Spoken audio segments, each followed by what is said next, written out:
Okay. Welcome back to Nick Lenz's Comic Corner, Classics as Non-Classics. This is episode number 1886, excuse me. And episode number 1780, well, 1780. Now, I did mention yesterday that I was going to do physical, digital ones, but I'll say this for the next one. So, with this one, I'm discussing a trade from DC and a trade from Marvel. And it's two group series. And basically, this first one basically inspired the other one, though this is a recent trade for it. And I have been wanting to get my hands on this trade for like the past month or two. And I tried going to like Barnes & Noble to try to find it. My little comic shop, they didn't have it, but I went to Books A Million last night, and, well, I got it. Justice League Prisms. This is actually the first trade that collects Brian Michael Bendis' very brief run he had for Justice League. Now, I should point out, though, a lot of people's reaction. I think a lot of people probably had this reaction when DC announced Brian Michael Bendis is him taking over Justice League. People are like, that's not a surprise, because he did Avengers, so of course he would do Justice League. Yep, and you might be thinking, hey, who was the last person to ever do both books in their career? The last person to do this was, I kid you not, Mark Waid. Yep, Mark Waid was the last one to do this. When he took over to do these for Avengers, this is actually just after Secret Wars. This, of course, is after the events of Dark Knight's Death Metal. This, at the time, of course, he's not going to run this book anymore. This actually was the only book he was working on in DC, because he ended everything else. League of Superheroes was done. He ended for Superman, Action Comics, Young Justice, all wrapped up. This was the only book he worked on. He was in the book for a very brief period of time, about a year, and then he basically did a mini-series, which is going right now, Justice League versus League of Superheroes. And that's it. That's all he's done for DC, like, in the last year. Now, this is basically collecting from Justice League Volume 4, issues 59 to 63. Yes, a 5-part storyline. Yes, 5 parts. Not 6, not 7, not even 8. A 5-part storyline. Yes, this is the start of Bendis' run for the book. Now, basically, in the way, you still have the same lineup you had. Basically, you had, like, with the previous run, all the same people there. No Cyborg. Cyborg is off the roster at this point in time. He's off with the Teen Titans, basically, with the Teen Titans Academy. So they replaced him with Black Canary and Green Arrow. Fun fact about the time this book came out. This actually is one of 2 books that Green Arrow is being featured in. The other, of course, is a mini-series that came out last year. And he currently, as of now, it's been 3 years since this happened, since he had an ongoing series. Yes, as far as I can tell, there's no real reason why he doesn't have one. He doesn't have one. So, with this book, basically, him part of Justice League now, he technically was a reserve member prior to this. Now he's a full-time member of the team, with, of course, Black Canary. Now, this book, they also have offered 2 people, at least 3 people to join the roster at this point in time. Naomi, a character Bendis created, which that is not surprising because he did the same thing with New Avengers. He had Jessica Jones, a character he created. But that was like after Secret Invasion that happened. He also had Black Adam and Hippolyta. Now, in case of Hippolyta, he probably was asked to add her in the team because it needs someone who's similar to Wonder Woman, because this is during a period of time where she was still kind of dead. Because apparently after the events of Dark Knight Metal, she was declared dead. And, well, Hippolyta stepped in to basically fill a place in the team until she came back to life, until she was found to be alive. Naomi, as far as I can tell, I think is still part of the roster right now. Black Adam is not part of the roster right now. And the whole thing with this kind of connects loosely to the Naomi book. Of course, Naomi's got her own miniseries right now, Naomi Season 2, which that was teased like about 3 or 4 years ago, and now finally Bendis is doing it. Yeah, actually another book is working right now, or with David Walker. Now, in the case of this book, why is it called Prisms? It's basically based upon something that Green Arrow says in the book, based upon his perception of how Justice League should act. Now, I love the way Bendis writes Justice League in here. It's basically all in character. Now, I'm sure my friend TV probably would not like the fact that the way, oh, yeah, Bendis writing Superman again. Now, here's a split point out, though. Unlike other books, basically, Bendis is written where occasionally you have characters swearing. This book, none of the characters are swearing. Everybody's acting completely in character. Everyone has completely rational stuff, basically, doing here. And I think it's a guy called Boris. Unlike in the case of Brian Hitch's run, he had when he started his run, where he basically had him fight a bunch of series of random monsters. This one, they actually have a villain. Yeah, it's an original villain per se, but I don't mind an original villain. Just have them fight villains, not random monsters. Yes, and the way, and of course they can send to sort of Earth symbols in it. Naomi's old Earth, and of course, basically, Superman offers basically, well, not only her joining the team, but Black Adam as well. Of course, we see Black Adam first. Yes, out of all just like people in the book, we see Black Adam first. My only guess is the reason it's out of the team was to hype up the Black Adam movie that's coming out really soon. That's my personal guess, and probably also the fact his movies come out a year after this storyline came out. For the opening story arc, Brian Michael Bendis' run for Justice League is pretty good. I think him and Dave Marquez does a great job book. Yeah, Dave Marquez is the artist. You're thinking, really? Dave Marquez? Yes, I believe this was the first these two have worked together since Civil War II. Yes. Don't know why they waited so long, but yeah. But for the opening story, plus I love the way Aquaman's written here, where basically he's written to be similar to how he is in the movies, where basically he acts like everything's so awesome. They do bring in the fact he's ex-king of Atlantis, which that part is true.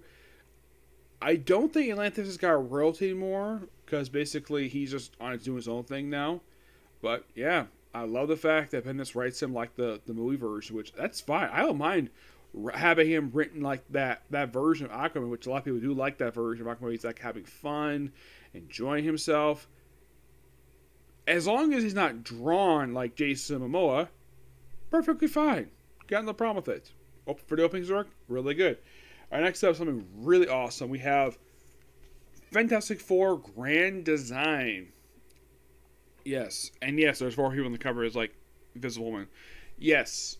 Now, this is actually the first one I've actually covered of these Grand Design books. Now, not the first of basically where the books are like this, or like the pages like deep into like this. Of course, last one I covered like this was Marvels. That was a 4-issue miniseries done by Kurt Busiek, cover art by Alex Ross, not Alex Maleev. This, of course, is done by Tom Szoke. Yes. Excuse me. Those who know what Grand Design is, Grand Design is basically, the best way to describe it, just basically a sort of like telling the history portions of certain characters. They first did with the X-Men, where they basically did from their origins up until around the mid 1990s, around prior to Age of Apocalypse. That's basically where they stopped at. This they also recently did for Hulk, and Fantastic Four is another one for them. Now, Fantastic Four perfectly fits this. Now, this book basically kind of tells a recap in a way. It's not exactly retelling the same stuff, basically just adding a little stuff here and there. Of the first, like, about 80 issues of Fantastic Four. Total, of course, of 2 issues. They also threw in here Fantastic 451, which, fun fact about that issue, that was the issues after Galactus left Earth. That was just the issues after Galactus Trilogy wrapped up. Now, for this in particular, the way that the writer does it, it's really good. There's actually references to, like, stuff that could have been in the original stuff, basically includes some, and basically, you kind of think of it as retcon dialogue that these people would say at this point in time, and I appreciated it. And this stuff mentioned about Captain America, Namor, and the Human Torch being no longer around, but for the opening stuff in here, it's really good. And one thing I also got to point out, though, is that, well, they actually have a page in here where they basically discuss like where they took the images from, where basically it's like additional reading material, so it gives you a good idea where to read from. Yep. And of course, they do cover. They put the covers in here. Now, the best way for the style of this, basically what the Marvel bases upon, is the Marvel Treasury Edition. That's the one thing I can think of. Now, this actually was supposed to have a follow-up, which, as far as I can tell, has not been released yet. It's supposed to be Fantastic Four Grand Treasury Edition, which is simply the follow-up of this one here.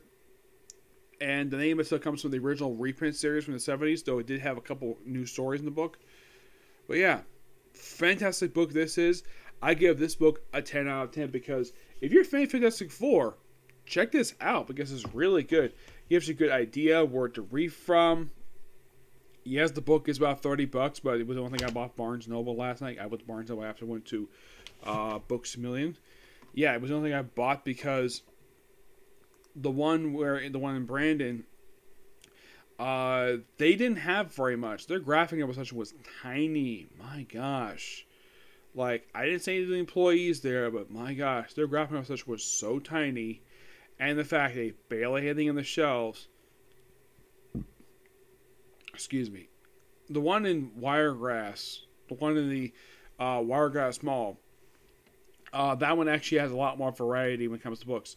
That one was so limited and not much stuff there.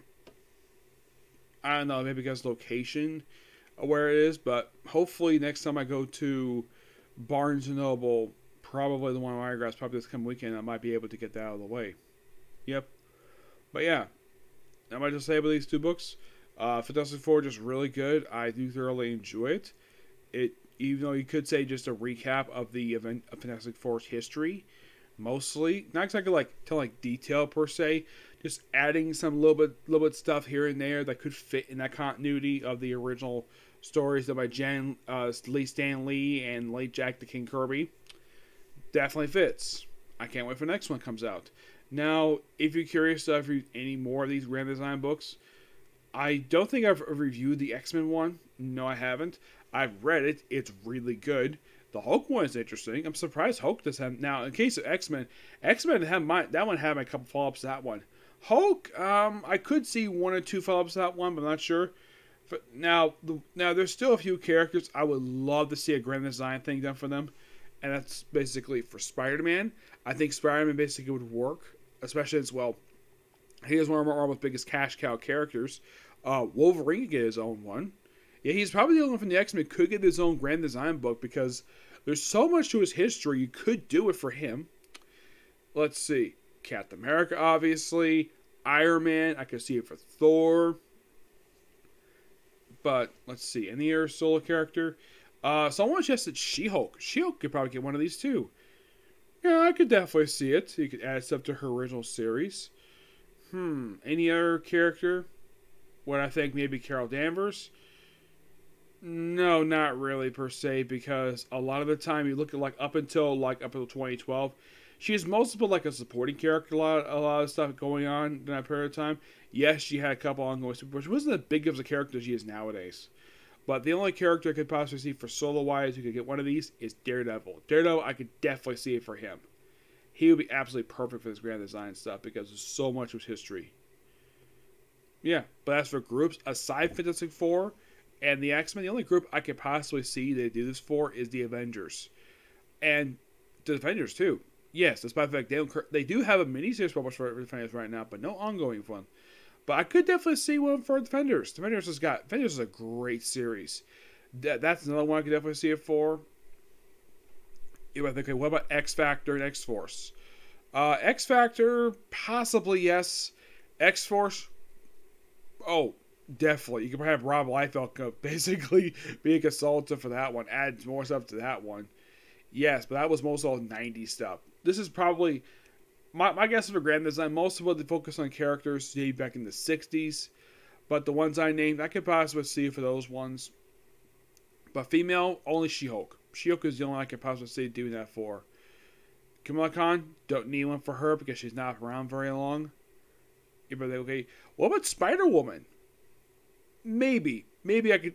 Spider-Woman's a maybe on that one. But what about the original Captain Marvel? Marvel. Yes, I could definitely see one for him too. There's a lot of characters that Marvel could do it for. DC, the only one thing they did something similar to this was basically Woman's Spirit of Truth. But you could potentially... Now, could Grand Design work over at DC? It's possible. There's a lot of characters they could do it for. There's not one character they can't do it for over there. Heck, they could do one basically on Vixen if they wanted to. Even though there's not really a lot for her to basically recap for her. But I'd say a lot of the big solo characters for DC, along with the Justice League, the Teen Titans, the Doom Patrol, basically work at both companies. But in the case of Marvel, aside from these 6 solo characters and 2 group series, I can't think of a lot of series, well, that could possibly benefit with the Grand Design stuff. But this just is just really good. Okay, so that's it, Sick Love You. So I'm going to do one more comic corner, and that'll be pretty much it for this morning, okay? Next video. Bye.